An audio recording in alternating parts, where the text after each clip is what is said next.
Hi friends, welcome to Ramnath கூரக்கடை kitchen.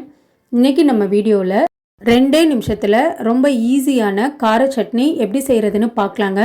Idli தோசைக்கெல்லாம் taste வேறு லெவலில் இருக்குங்க. வாங்க இந்த டேஸ்டியான கார சட்னி எப்படி செய்கிறதுன்னு நம்ம வீடியோக்குள்ளே போய் பார்க்கலாம். இந்த ரெசிபி செய்கிறதுக்கு மிக்ஸி ஜார் ஒன்று எடுத்திருக்கேங்க. 4 நல்லா பழமான தக்காளியாக எடுத்துக்கோங்க இந்த சட்னிக்கு. அப்போ தான் டேஸ்ட் ரொம்ப நல்லாயிருக்கும். நான் இன்றைக்கி செய்கிற அளவுகள் பார்த்திங்கன்னா 4 பேர் தாராளமாக சாப்பிட்லாங்க. இப்போ நான் கட் பண்ணி வச்சுருக்க தக்காளியை மிக்ஸி ஜாரில் சேர்த்துக்கிட்டேன். காரத்துக்கு வரமிளகாய் எடுத்துக்கலாங்க. வரமிளகாய் 2 எடுத்திருக்கேங்க. காஷ்மீரி மிளகாய் 3 எடுத்திருக்கேங்க. இந்த மிளகாய் கொஞ்சம் காரம் அதிகமாகவே இருக்கும். நீங்கள் உங்கள் காரத்துக்கு தகுந்த அளவுக்கு எடுத்துக்கோங்க. 5 பல் பூண்டு சேர்த்துக்கோங்க. டேஸ்ட்டுக்காக கொஞ்சமாக புளி சேர்த்துக்கலாங்க. சட்னிக்கு தேவையான அளவு உப்பு சேர்த்துட்டு தண்ணி எதுவும் சேர்க்காமல் நல்லா மைய அரைச்சி எடுத்துக்கோங்க. வானலியில் 4 டேபிள் ஸ்பூன் அளவுக்கு எண்ணெய் சேர்த்துக்கலாங்க. எண்ணெய் நல்லா சூடானதுக்கப்புறம் 1 டேபிள் ஸ்பூன் அளவுக்கு கடுகு உளுத்தம்பருப்பு சேர்த்துருக்கேங்க.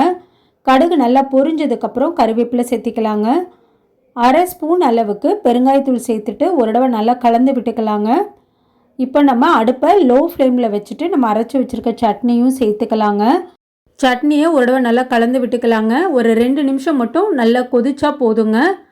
நம்மளுக்கு ரொம்ப சூப்பரான ஒரு சட்னி ரெடி.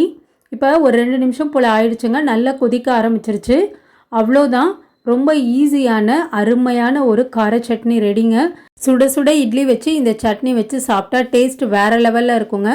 கண்டிப்பாக நீங்களும் இதே அளவுகளோடு செஞ்சு பாருங்கள். செஞ்சு பார்த்துட்டு எப்படி இருந்ததுன்னு உங்கள் கமெண்ட்ஸை எனக்கு சொல்லுங்கள்.